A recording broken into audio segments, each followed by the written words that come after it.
Hello and welcome everyone to another webinar by the Macular Degeneration Association.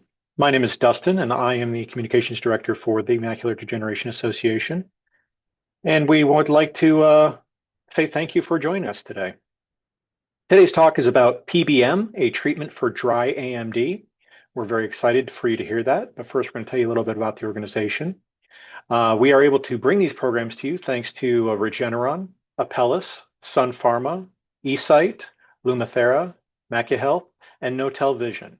Without their support, it would be very hard for us to bring these programs to you, so we're very grateful for their support. Macular Degeneration Association has been in service to the community for almost 20 years now. We have emphasis on education, and we try to provide that to as many people as possible by doing programs just like this, as well as in-person programs. We do have a few more scheduled for the rest of this year, so if you'd like to see what those are, please visit our website at macularhope.org, where you will find both virtual and in-person programs. If you can join us for any of those, we'd greatly appreciate it. And without further ado, we're going to go ahead and get to our talk. Today's talk is going to be by two doctors. First is Dr. Jay Haney. He is a optometrist who is practicing at Sound Retina. He's coming to us from the Tacoma, Washington area. And he is a published author and a nationally recognized lecturer on new technologies and management of retina and macular diseases. We also are proud to have Dr. Jeffrey Gerson, who is our medical director. And Dr. Gerson practices at Grin Eye Care in two different locations in Kansas. And he is also a world-traveled lecturer. So we're very grateful to have both of them here for us today. We will now turn our attention to them. And one last quick note. For the question and answer section that is coming at the end, please put your questions into the Q&A box at the bottom of your screen. If you raise your hand, you will not get your question answered. We will not be calling on those. So please, at any point in the discussion, put your questions into the Q&A box, and at the end, they will start answering those questions. Sorry about that, gentlemen. Have a good time. Thank you, Dusty. Well, first of all, thank you everyone for being here and spending a little bit of time with us today. Even before we start, I want to thank my good friend, Dr. Jay Haney, who I've had the pleasure of lecturing with. And interestingly, we just submitted an article on this very topic for a journal for our peers. And so PBM stands for photobiomodulation, and we'll talk about what exactly that means. But it's something that we're both super, super excited about. I would say because of the potential. And what we'll hear Dr. Haney talk a little bit today is about the realized potential, because this is something that he is actually doing in his clinic, has had patients experiencing this, and has had some really remarkable feedback from his patients. So this is not just a talk about theory of what somebody could be doing, but it's a talk about what Dr. Haney is actually doing in practice. I wanted to tell you all a little bit more about Dr. Haney. If you've been on our webinars before, you've heard about me, so you don't need that. But Dr. Haney's worked in a practice with retina specialists for over the last 20 years. And so he is very uniquely qualified, not just to talk about our main topic today, but really anything age-related macular degeneration associated. Because if it's something in the world of AMD, then it's pretty likely that Dr. Haney's had real-world experience with it. So he is just really a wealth of knowledge that I'm glad that we'll all get to take advantage of today. I'm actually looking forward to what all he has to say because, quite frankly, this is an opportunity for me to learn as well about this topic and his actual real life in clinic experiences. So with that, I want to start with, kind of the opening question, just to kind of get us started and ask Dr. Haney. So what is PBM therapy? What is photobiomodulation therapy? Well, thank you, Jeff, for the nice introduction. And again, I'm honored to be here with everybody in the audience today. I do have a passion for retinal disease and, just encouraged with what we see advances going on. But, photobiomodulation, or what we'll refer to in this talk multiple times as PBM, relatively new. It's an outpatient, non-invasive procedure where low light levels are delivered to the orbital area and then also into the eye through the pupil to the macula to promote cellular activity in hopes of a beneficial endpoint. The mitochondrial cells in the retina are what I tell people is kind of the fuel of the vision cells, and there's a depleted fuel supply as we get older. And so this non-invasive treatment is kind of like recharging the fuel to promote better cellular function in hopes of a good outcome. I love that analogy, recharging the fuel.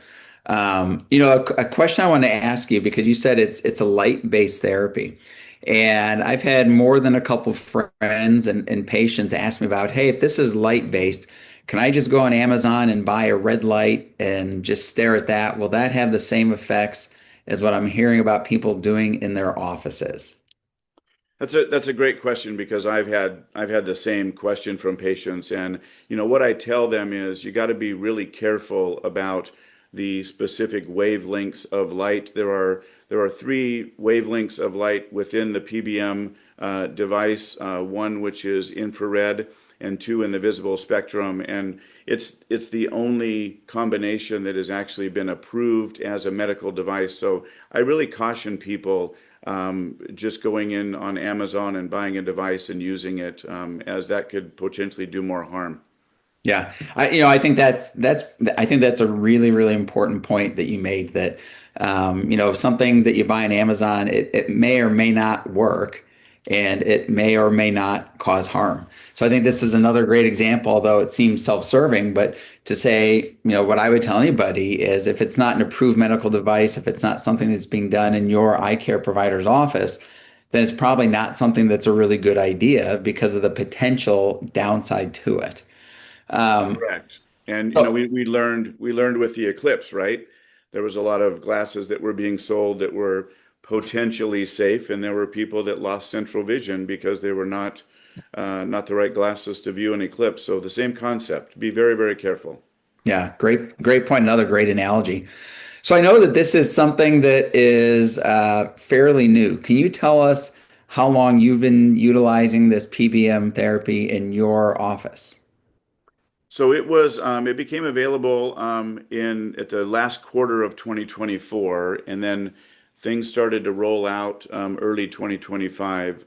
We purchased our device in May of 2025 and started treating patients shortly thereafter. So we're about 3 to 4 months into an active clinic where we are treating patients with PBM therapy. Yeah, which just to put that in perspective for everyone listening, that's probably about as long of using it as really anybody in the country. Dr. Haney's practice jumped onto this really quickly and started having patients come in really quickly. So he's probably about as experienced with this since it's rolled out as literally anybody else that there is. So can you tell us kind of who's the right patient, who's the right candidate for this? Is it wet AMD? Is it dry AMD? Who are you talking to about this as a good option? So it's only approved for patients who have dry macular degeneration. So anybody that has been diagnosed with wet AMD and maybe are going through, injections to treat that disease, they would not be eligible for this treatment at this point. So this is exclusively for patients with dry AMD. When we look at who is the best candidate, we're following the guidelines or the inclusion criteria for the light sight study that we'll get to. So these are patients that have, early to intermediate macular degeneration, deposits in the retina that we call drusen of specific size. And then they really need to be symptomatic. We're not treating everybody that has one drusen in the macula. There's visual acuity that was looked at during the clinical studies. I will be honest and say that we are treating patients that have better visual acuity than the study of 2030 to 2070. Just because their vision's better than 2030 doesn't mean they don't have significant disease. So we're relying more on the anatomy of the eye, the structure, and falling in that category of early to intermediate AMD. One thing that's exclusion is we know that there's geographic atrophy that goes along with the dry form of macular degeneration. That's the advanced form, and we are not treating patients that have center-involved geographic atrophy because that's not something that is been shown to be beneficial to red light therapy at this point. Yeah, and so really it sounds like in order for somebody to know if they're a good candidate for this, it's not just someone that's been told in the past, hey, you have macular degeneration. It sounds like it's really going to be someone that comes in and meets with, whether it's, a practice like yours is doing the treatment or their own eye doctor to actually find out. Do you think that most eye doctors that people go to will be aware of who's a candidate for this? I think they will currently today, I would say probably not because it's so new. I think that, as the excitement of this builds within the next 6 to 12 months, I think most, if not all, primary care eye providers will know who's a good candidate for this. But for patients, I think what we're seeing is patients are finding doctors that are doing this, and so patients are being their own advocate because they know they have macular degeneration. And so that's kind of how it's all starting. But give it time, I think everybody will understand who are good candidates for this. And of course, in my experience, as I do this more, I'm going to start to find out, which patients respond better than others and try to titrate who I think is a prime candidate for this. I think again, you made another really good point that patients need to be their own advocates. It's something that we see in practice all the time, where whether it's my practice or Jay, somebody may come to us and they've seen another provider that may or may not have discussed all or some of the different options. And so, if you hear about something like this from, a reputable source like this, then it's something that may be worth asking your eye care provider about, even if they don't necessarily bring it up proactively. That doesn't mean that it might not be a really good idea. The reality is right now there's literally only a handful of practices across the country that are performing this treatment. And so it's most likely that whoever your eye care provider is, they're not doing this. But there may either be someone in your community that you could refer them to, or I think something that will ultimately drive the availability of something like this is eye doctors realizing not just does it work, but is there demand? Is this something that people are interested in and want? Because, Jay, we've both seen things that on paper look like a great idea, but then the average person, the average patient doesn't find it attractive and doesn't want to do it. And so therefore it ultimately fails. I think this is likely going to be something that makes sense both theoretically from a science perspective, but also from the patient perspective. I think something that's really important to point out about this is there's no needles involved, right? This is Yeah. just light. Whereas treatments for wet macular degeneration involve needles versus this treatment for dry macular degeneration, it's literally looking at light. And so, that doesn't really scare anybody, whereas injections scare most people, right or wrong. So I think that's, you pointing out the importance for advocating is really, really important. And I So think, to your point, Jeff, you and I we've been doing this a long time, and there should never be we cannot do anything for macular degeneration anymore. We've got great treatment for wet. Up until currently, everything we've done for the dry is to try to prevent progression, but now we have a therapy that may not only slow down progression, it's designed to improve functional vision. So this is the first treatment that may actually be a visual benefit to patients. So no longer can we tell patients, oh, there's nothing I can do for you.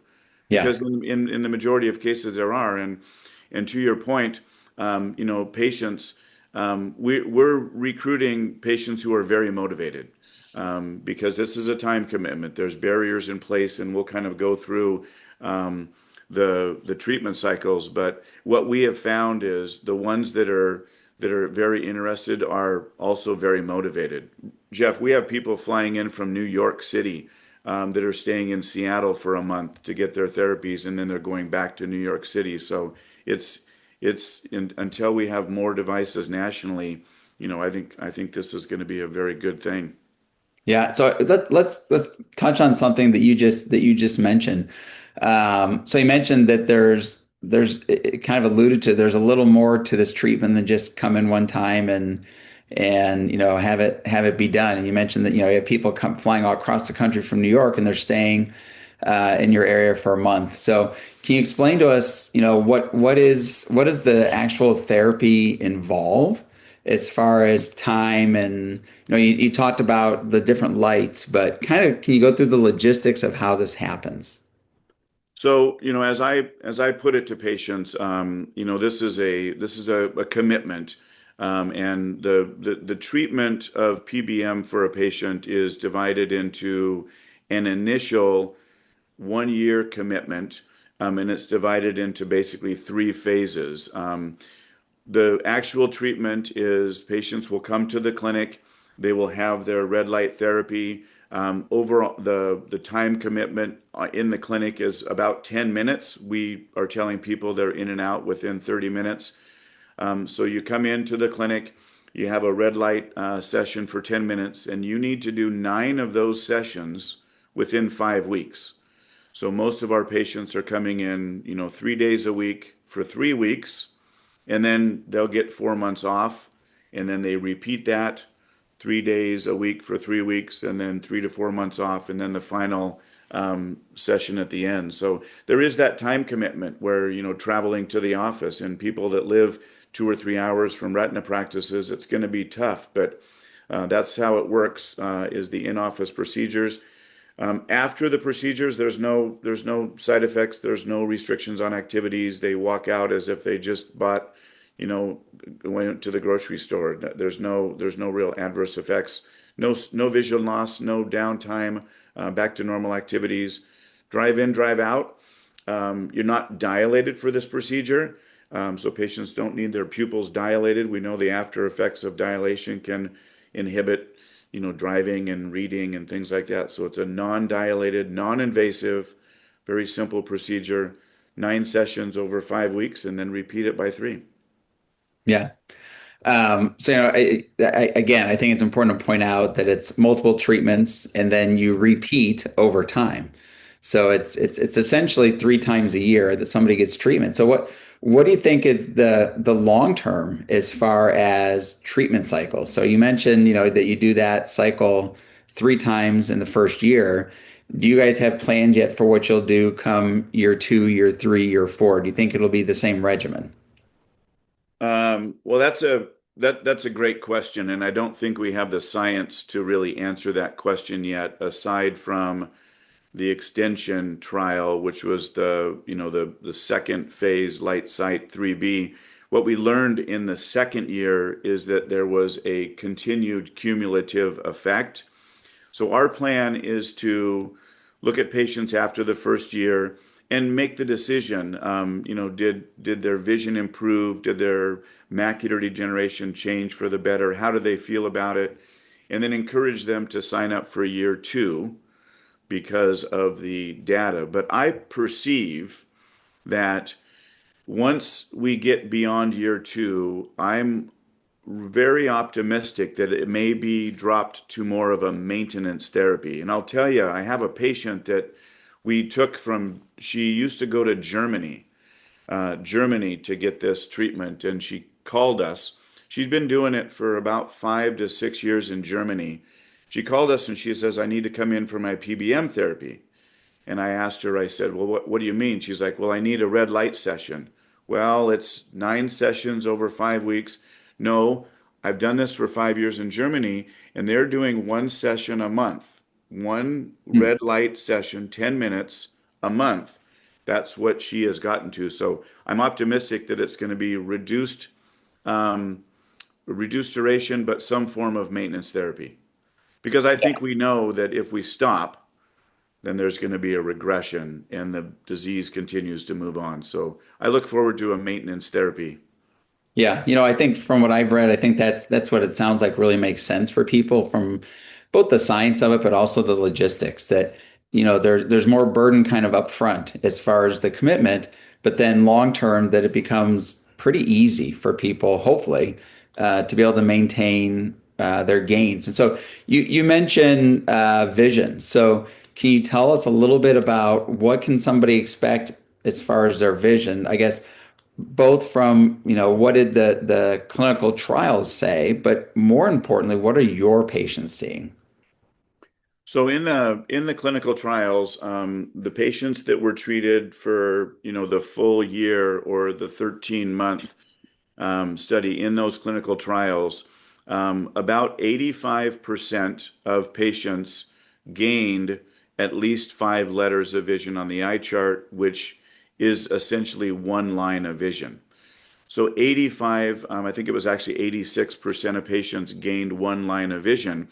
But there was, 5% of patients that had a 3-line recovery. So the vast majority of patients we do expect are going to measure one line better after the full year of therapy. And for some people, that's the difference between, driving and not driving. You look at, the 20/40 line, which is common in most states.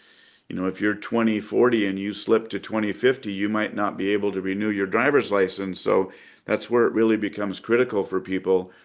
Um, so we're optimistic, and what I've seen in our practice is we've ran a couple of cycles through. I think we have 40 patients that have completed their first cycle, and every single one of them had an improvement in visual acuity of at least 3 to 10 letters. We have one that improved like 6 lines, and my doctors were like, well, they just memorized the eye chart. It's like, no, this is actually real. But more importantly is what patients are telling me. We know the symptoms of macular degeneration include, central distortion, trouble in low light settings, slowing down of reading speeds, glare and trouble with night driving. And the majority of patients, if not all, have noted some aspect of life that is actually better. I see better at night. Um, I don't have distorted lines on my AMS grid anymore. I walk into my pantry and I don't need to turn the light on. I'm doing better in low light settings. And this is validation that the light is actually changing the mitochondrial, refueling the cells to perform at a higher level. Yeah, I mean, that's really exciting. It almost sounds too good to be true, but to me, the way that we know that it really isn't too good to be true is, and you kind of mentioned that this is something that's been being done all around the world for years, probably a decade. And what we've seen around the world is it works, number one. Number two, we see that it's very safe because I think that's something that always kind of comes into people's mind that, well, if something sounds too good to be true, there must be, some big downside potential that something bad can happen. Have you had any negative outcomes, effects, or things happen with the 40 patients that you've been doing this with? No real adverse effects. But we did have one patient that has a seizure disorder. And so she was well aware going in that the flash of light, because in the 3 sessions, Jeff, one session their eye is open and it's literally a flash of red light for 35 seconds. Then their eyes go closed and the light is just emitted to the eye and the orbit area. That's 90 seconds. Then you go back to the flash for 35 and then finish up with the 90 of the eyes closed. So there was concern going in that this might trigger that. I talked to her neurologist. He was pretty optimistic that it's not going to happen, and so she was treated, and on her 3rd session, she suffered a severe panic attack and started to have implications of, I think I'm going to have a seizure. So got to be careful with, I would say, seizure disorder patients. But aside from that, we have had no adverse reactions. People are telling us that their dry eye is getting better, though. Well, My eyes don't feel as dry, and I'm not using my artificial tears anymore. So maybe we know that there's red light therapy for dry eye, as you know, but so really no adverse effects. Very, very safe, with no adverse effects long term. yeah, that's interesting. You bring up the dry eye effects, and yeah, there's devices and treatments specifically for dry eye that use red wavelengths of light. So I guess that might be just a bonus outcome that you're not only improving their dry AMD, but also their dry eyes, which I'm always quick to point out are two different conditions. Yes. Just because they both have the word dry doesn't mean there's anything related about them. You can have both, you could have one or the other or neither, but they are not related. So along the lines of sometimes things sound too good to be true, is this a cure for macular degeneration? Unfortunately, there is no cure for macular degeneration. As the name states, it's an age-related condition. So as people age, there's more risk of this getting worse. It is no cure, but the hope is that we can slow down the evolution and we can preserve functional vision for years or maybe even decades in patients that would ordinarily have potentially lost their vision. So unfortunately, no cure. But Yeah. it is an option that may improve functional vision. This is the first ever we've had for the dry macular degeneration. Yeah, another really good point. A lot of times with new treatments, and I think this is especially true for geographic atrophy treatment right now, which we can touch on a little bit later. But if nothing else, a lot of times what new treatments do is they buy time. Mhm. And so it may be something that is the best that we have today, but it's possible in 5 years, 10 years that there's something that's even a step better. But what we have today will get us to that point. And that's part of why I'm so excited about this, because like what you just mentioned, this is the first treatment for dry macular degeneration where we can expect some improvement. We can expect improvement in vision. Whereas historically, our expectation was always, well, maybe you just won't get as much worse, or maybe it'll take longer to get worse. We can expect improvement here. So we've Yes. actually been getting some questions. I want to go ahead and answer some of the questions because I think that's always really important. So a lot of our patients have heard of the word drusen because I think unfortunately doctors use the word drusen as if everyone should know what it means. And I appreciate that earlier you referenced to drusen, you talked about the little bumps underneath the retina. Because the average person they've maybe heard that word but don't know it. But does PBM improve or reduce drusen? It's a great question, and I'll reflect or I'll review the clinical trials, the light sight study. Absolutely, there are patients that will show structural benefit, in that first year of time, and there are patients that drusen go away. Now, in some cases, reducing drusen may not necessarily be a good thing. We know that it may be a precursor to developing geographic atrophy, but this therapy is designed to prevent progression, and drusen volume in the retina has been shown to be reduced or impacted by this treatment, provided patients go at least 1 year. Yeah. It's important. You just made a great point that sometimes drusen going away isn't always good. I think it's a matter of why do they go away, what caused them to go away. And so, at least in this case, with patients getting PBM, we know why the drusen go away. We know how they were made to go away. And that's dramatically different than if someone has drusen that just go away on their own, so to speak, and then have a bad outcome because of it. So hopefully the drusen going away will just be a positive here. Right? I guess that's still at least a little bit yet to be seen with a little bit of time. Yeah, it's a good point. What about if someone's asking if they have cataracts or glaucoma? Can they still have this treatment done? Yes, yes, there is the only patients that should not be considered for treatment would be those that have known wet macular degeneration. Cataracts have no effect, glaucoma has no effect, and so yes, you are a candidate if you have those two conditions. Yeah. Can PBM have any effects on medications? Not that I'm aware of. How about you? I haven't read or seen anything of that. One of the big things for any device or drug to get approved by the FDA is safety monitoring. And so if you look at the safety monitoring of this device here in the US, there's really no occurrences of any negative effects, any side effects. So it's pretty remarkable to have something that can create any positive when there's essentially no risk of downside potential. Yeah. Um, and which kind of, I think that kind of answered a little bit the next question. Are there long-term effects? Are there any long-term side effects? And no negative long-term side effects that we know of. I think, when you say long-term effects, I think we could speak to that both on the positive and the negative. The negative, we don't know of any.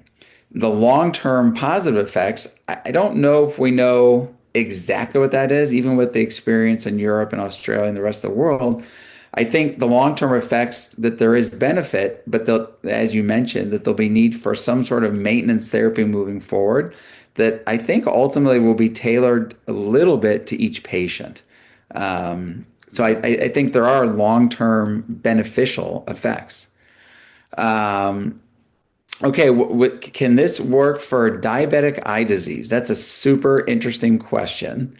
I'll let you take it and then I'll add on because I've got some thoughts on that.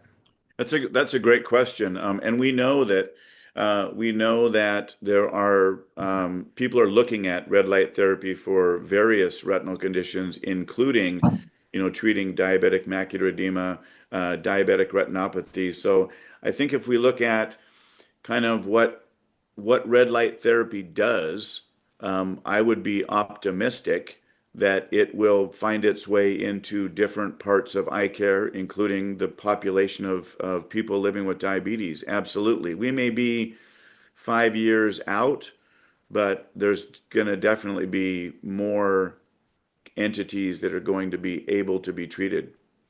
Yeah, Yeah. I agree. So, the company that came up with this device, they've done some trials in diabetes, not big enough yet for us to have definitive information, but all their early trials are positive on diabetes.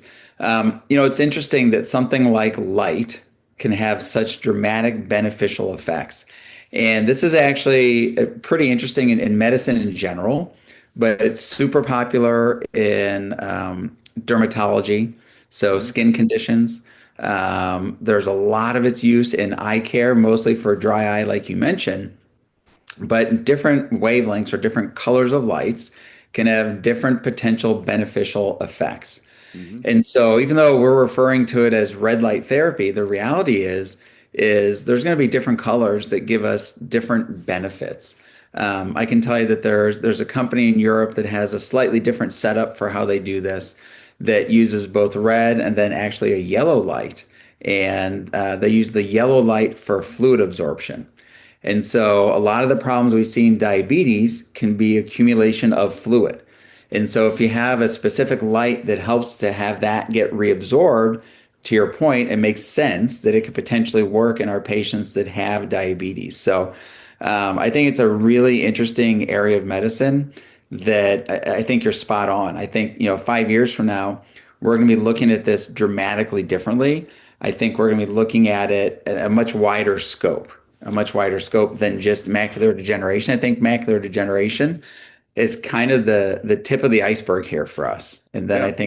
I think it's really going to blossom out from that.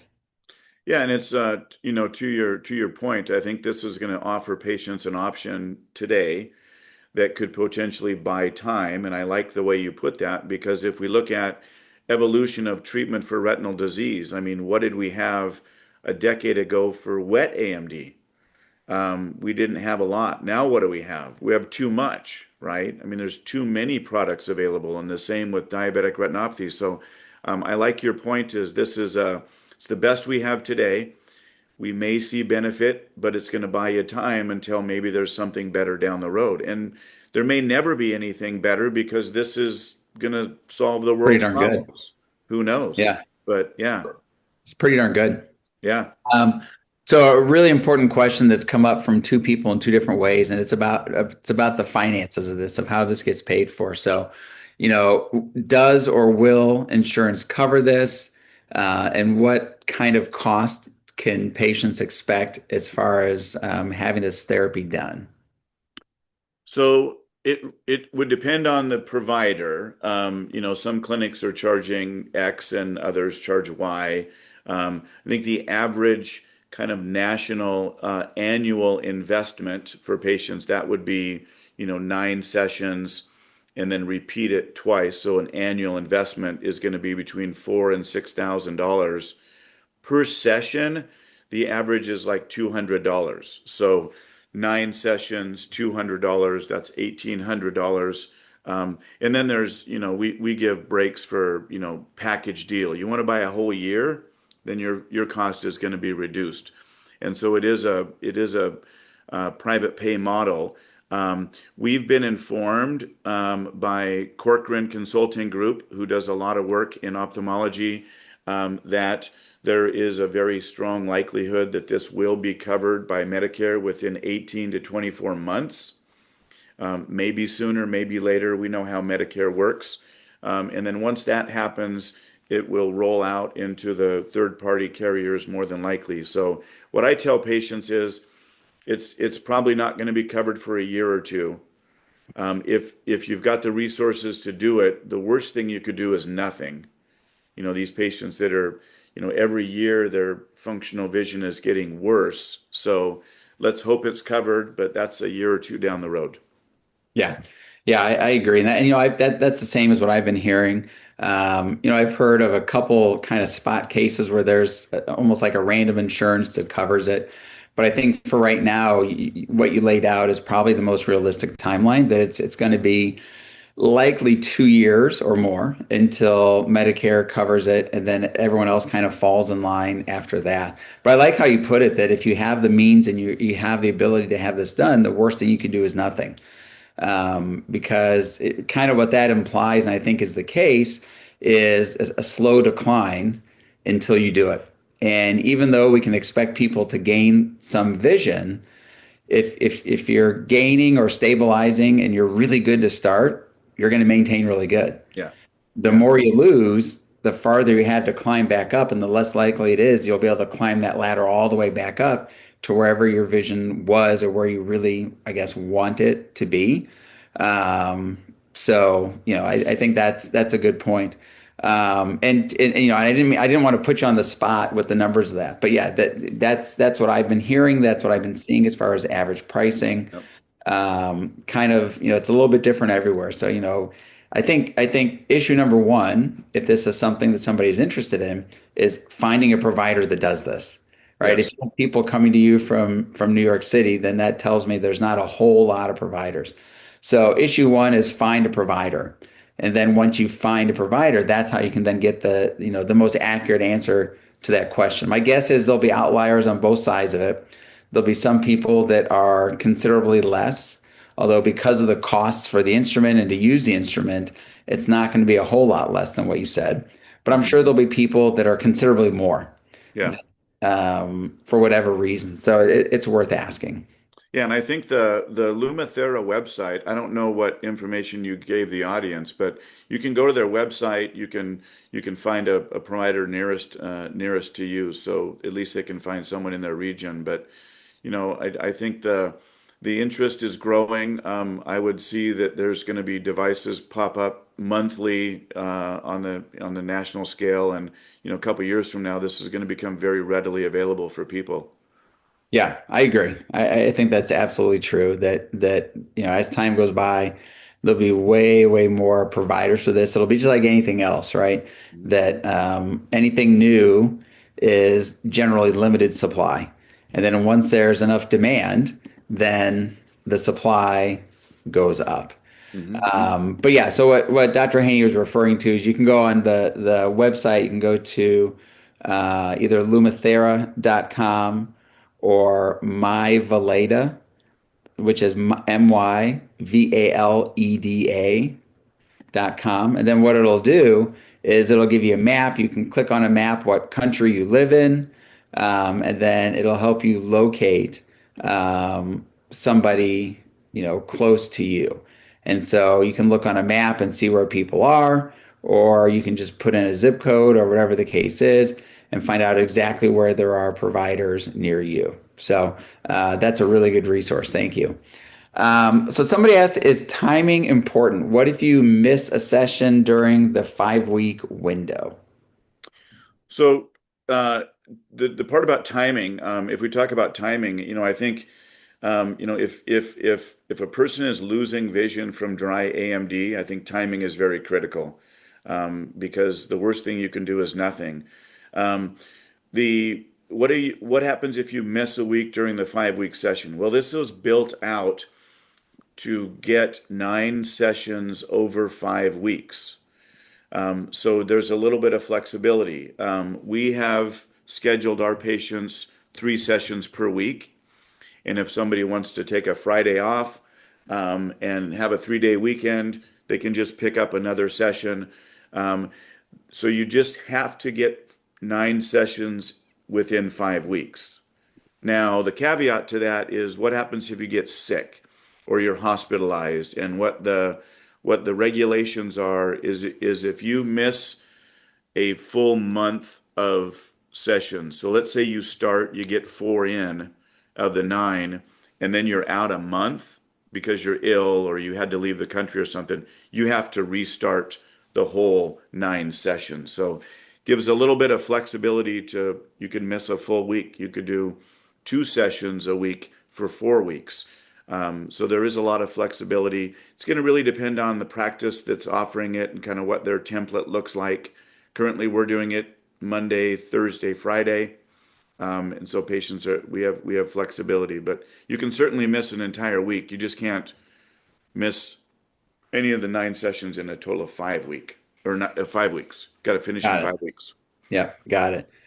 So I think the practical answer there is because of how you guys have it set up, and I would imagine most other people, that the goal would be to get it done over 3 weeks, which builds in some flexibility because you have another 2 weeks after that. Yep. So, are there guidelines? Yes. Is there some flexibility? I think for the most part, there really can be some flexibility in the treatments.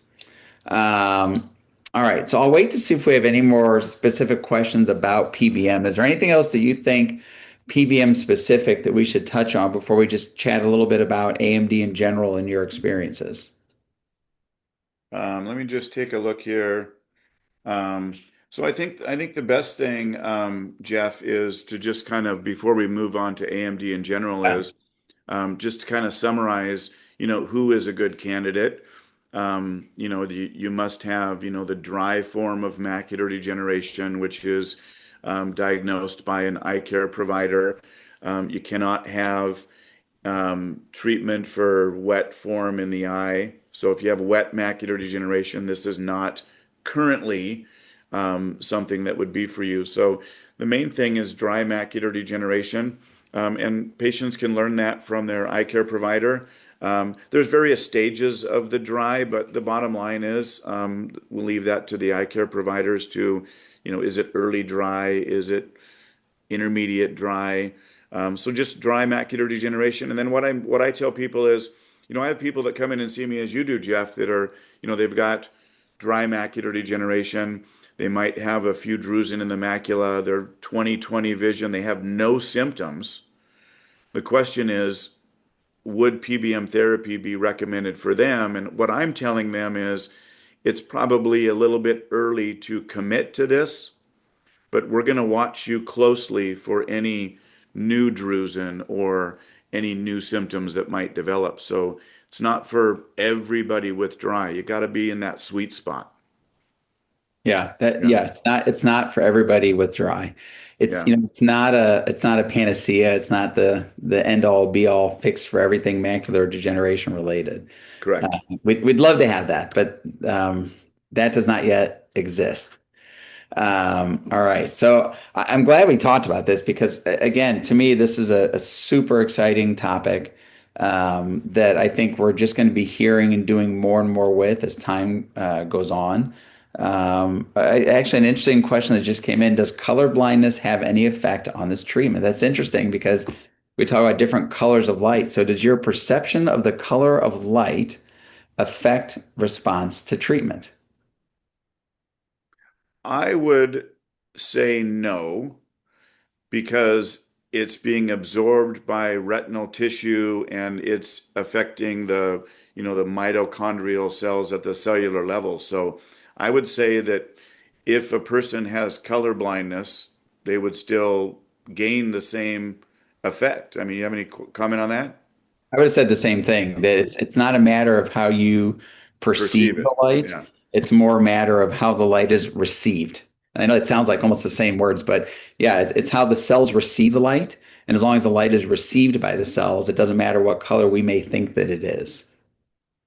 But yeah, interesting question. Really interesting question. I mean, it's great. Some of these questions are things that, I think even if we went to the people that ran these studies, they'd say, "Wow, that's an interesting question. We didn't really think about that. We didn't test that." So who knows? Who knows? So Yeah. let's spend a few minutes talking about AMD in general, because, like I said, you spent the last, I didn't want to date you. I didn't know if it was 2 or 3 decades. It's probably close to 3 decades, um, dealing exclusively with people with retinal disease. And one of the biggest things that you deal with in your practice has been macular degeneration. And so if we think back 30 years from now, when you and I were just starting, or maybe right before we started, the options for macular degeneration were essentially non-existent. Really, the only option was a type of laser for certain people, where what we would tell somebody is, we can treat you with this laser and it'll make you much worse today as soon as we do it. But 5 years from now, you'll be thanking me because you won't be quite as bad then as you would have been otherwise. And that was the best there was to offer. And now we're talking about using lights and the different types of injections. What would you say to you over the last 5 years has been the most exciting advancements? Um, Probably technology. Um, Technology to identify early conversion of the disease. Um, if you look at all of the studies in treating the wet form of macular degeneration, those patients who are diagnosed early tend to have the best results with treatment. And in the early stages of treating the wet disease, like you said, Mrs. Jones, we're going to make you worse today, but trust me, you'll thank me in 5 years. Um, to now, we are able to actually prevent vision loss, and patients who are treated early enough might actually have visual gains. So the whole paradigm has shifted, but I think the bottom line is technology has allowed us to identify potential complications of macular degeneration converting to the wet form so much earlier, even before patients develop symptoms. I'm Hmm. sure you've had cases where Mrs. Jones comes in for her yearly check and you do your health assessment and you do some scans of the retina and you're like, wait a minute, I think you have the early stages of wet form of macular degeneration. So that's been the most impressive to me, is just the technology available to eye care providers. Yeah, it is pretty amazing. It is pretty amazing. Now you you mentioned a couple times we've talked about improving vision and potentially preventing vision loss. So I'm going to ask you, I think, a controversial question. Do people go blind from macular degeneration? The answer is what I tell patients, because every patient that I see anticipates that they're going to go blind. And so what I tell patients is the answer is no. You will never be totally blind from macular degeneration. You will always have your side and peripheral vision, but you may struggle with central vision, facial recognition, and reading. But Mrs. Jones, you will never be totally blind from this condition alone. And I think, as simple as that is, I think that is the one piece that eye care providers need to emphasize more and more, because, and because I get the question, as you get the question, Dr. Gerson, am I going to go blind from this? Right? Yeah, and I'm glad, I didn't know what your answer would be, but I'm glad that's your answer because that's something that I'm pretty adamant about. Yeah. Nobody goes blind from macular degeneration. And I get looks from patients, I get looks from colleagues. When I say that to colleagues and I say nobody goes blind from macular degeneration, like you're crazy, you're wrong. And what I'll say to them is, well, some people may become legally blind, but that's the definition of how big of a letter on an eye chart you can see. That's not blind. Yeah. Blind is close your eyes, cover them up, and turn out the lights. And that never happens from AMD. Yeah. And to me, one of my biggest charges with my AMD patients is to never cause undue anxiety. And I think that the risk or the fear of blindness is one of the greatest provokers of anxiety that there is in medicine, not just eye care. I think in all of medicine. And so I'm glad that you see that the same way that I do. I think it's a really important message that not only we could give to anybody that's here, but for any of you that are here and hearing this, to pass that message along to other people that you know that have macular degeneration. Are there people that go blind from other conditions? Absolutely. Could you have macular degeneration and something else that leads to blindness? Unfortunately, yes. But macular degeneration alone never causes blindness. Yeah. Um, Another really common question that I get, almost every day is, I have a family member that has macular degeneration, and this is coming from a patient that has healthy eyes. And they say, I have a parent or other family member that has macular degeneration. What's your suggestion? What is my suggestion or what is their risk of developing it? So when I guess both. I guess yeah. both. So genetics is the greatest risk factor of developing AMD. Genetics, lifestyle changes or lifestyle habits, etc. But genetics alone accounts for the highest risk factor. And what I tell patients is their children have about a 50-50 chance of developing macular degeneration as their parents did. And it's very common that, the mom is in the chair and the son and daughter are sitting behind me. My discussion with the mom is, you'll never be blind, and these are all of the options. And then I turn to the children and say, you must realize that you have a 50% chance of getting this. So I recommend to the children of patients live a healthy lifestyle, don't start smoking, see an eye care provider on a yearly basis and understand the symptoms. And I think the first symptom of macular disease, whether it's AMD or something else, is trouble in low light settings. So if you're struggling with night driving or you're having trouble when you walk into the pantry in your kitchen and you're 50 years old, you might want to go get your eyes checked because that could be Yeah. the beginning. Yeah. What I like about that question when I'm asked is you pointed out, healthy lifestyle. And anything that we would talk to people about as far as being more preventative with AMD is the same as any doctor would say if you ask them, hey, how do I prevent diabetes? How do I prevent problems with high blood pressure or cardiovascular disease? Don't smoke, don't be overweight, try to be active and have a diet with more green leafy fruits and vegetables and less carbohydrates. It's all the same stuff. Yeah. So we're all on the same island, us doctors, right? We're not going off the reservation. The one thing I would add to that, because it comes up from a lot of these people, is they'll specifically ask me, should I start taking Preservision, which is a vitamin that's very specific for a specific stage of macular degeneration? I think I know your answer, but I'll ask you anyway. So that person that has a family history, should they start taking Preservision? I tell them no. I tell them, absolutely not. Yeah. And the way I put it is, it's a good multivitamin for eye health, but it was only beneficial to a specific group of people that had features of macular degeneration. It's not considered protective. I encourage them to take a daily multivitamin and then, throw in the carotenoids like lutein, zeaxanthin, mesozeaxanthin. Those are harmless and those do have good science behind them as being more preventative. But absolutely, do not start PreserVision if mom has AMD. Yep, I agree totally. I'll tell you the only time that I sway that I go off that message is if I have a patient who has macular degeneration and is appropriately taking PreserVision because they need it, and their spouse asks, "What vitamin should I take?" Then a lot of times for them, I'll say, "Why don't you just take one a day of the same thing?" So that way you've only got one bottle at home. You don't have to buy an extra bottle. Your spouse with the issue is taking two a day.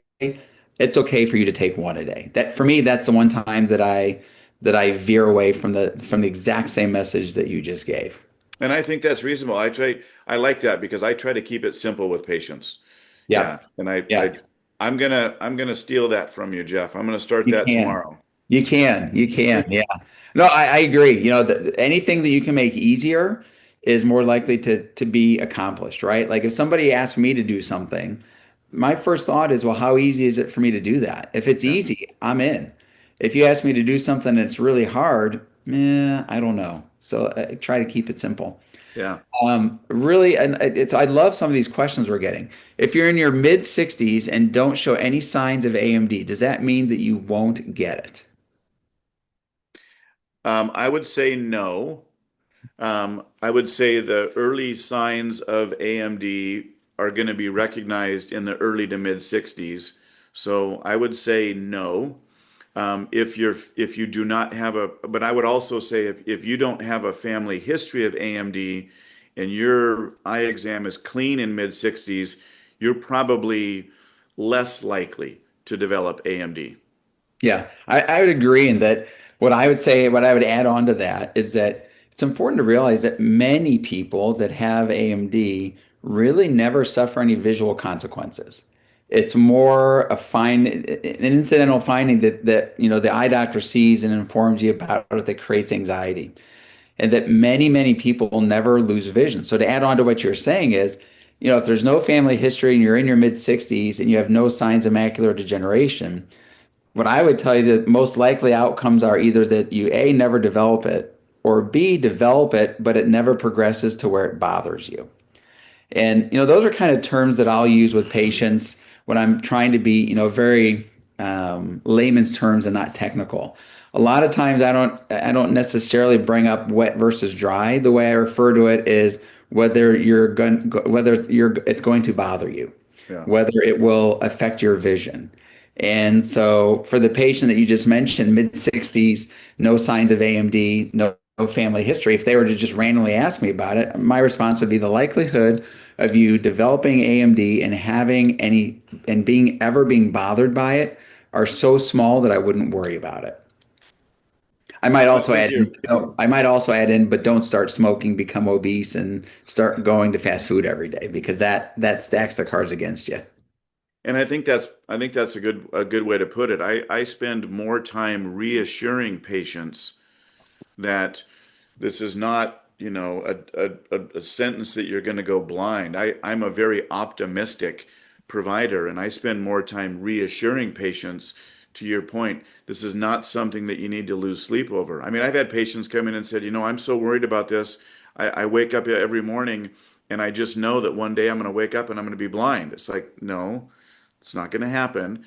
But there's this misnomer that's been ingrained into the human body about this disease, and I think it's our job as providers to re-educate people that it's not going to cause you to go totally blind. Be very reassurant and optimistic, and support your patients in a positive fashion.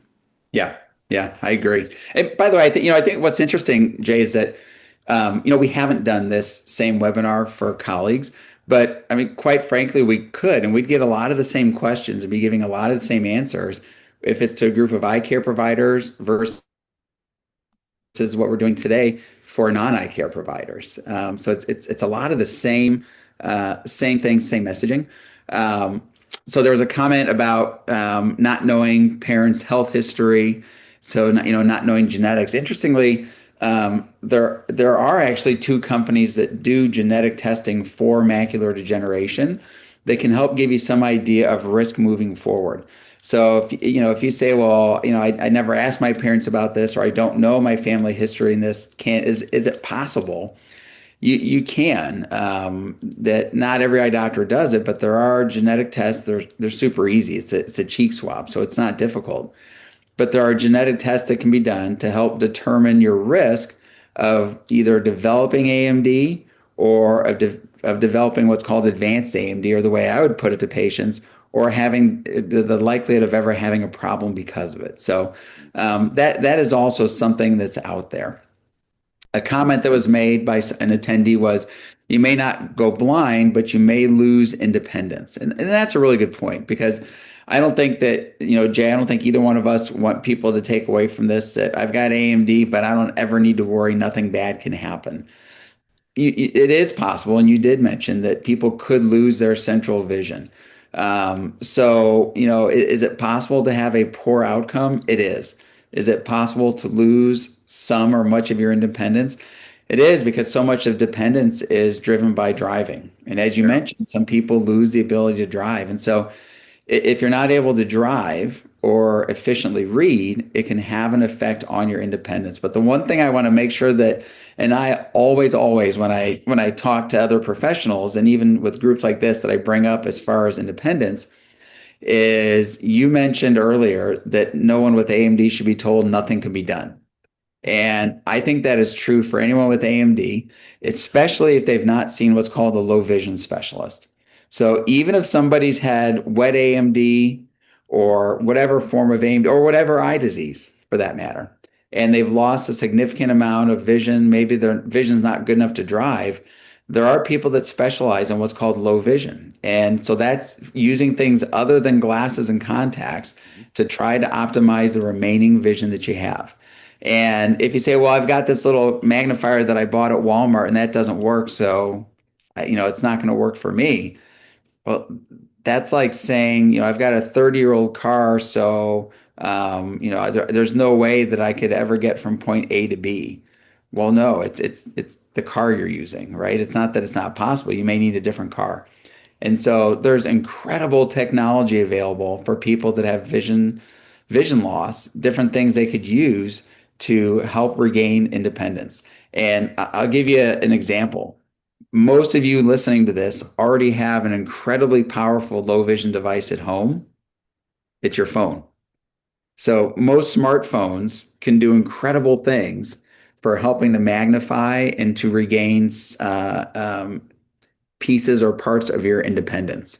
So if you have issues with your vision and you haven't seen a low vision specialist, ask your eye care provider. Most eye care providers don't do this, but most eye care providers will know somebody that does. I would imagine you have someone in your local area, Jay, that does low vision. Yeah, yeah, we certainly do, and I think that that's a good point you make is until you've exhausted all resources available, technology is great, and iPads and computers and voice to talk, and I mean technology has just become so good that it's giving people back their independence, and you may not be able to sit behind the wheel of your Model T and, drive to the grocery store, but you can certainly maintain independence. So, yeah, I would encourage the people to seek out low vision providers because that specialty is growing very, very quickly. Yeah. Well, because of the need for it, Yeah. right? It's um, because of the need for it. Yeah, it's super, super important. All right, so we've been at it for about an hour, and I'll wait a minute to see if we have any other questions roll in to answer. But if we don't, Jay, are there any, I guess, parting thoughts or things that you would want people to know? Um, and sometimes we have people ask about things other than macular degeneration. So anything that you would love for people to know, whether it's AMD related or something else within, what your practice, your experience, that you would want people to know, you'd want them to take away from this? Um, just keep hope, keep the hope.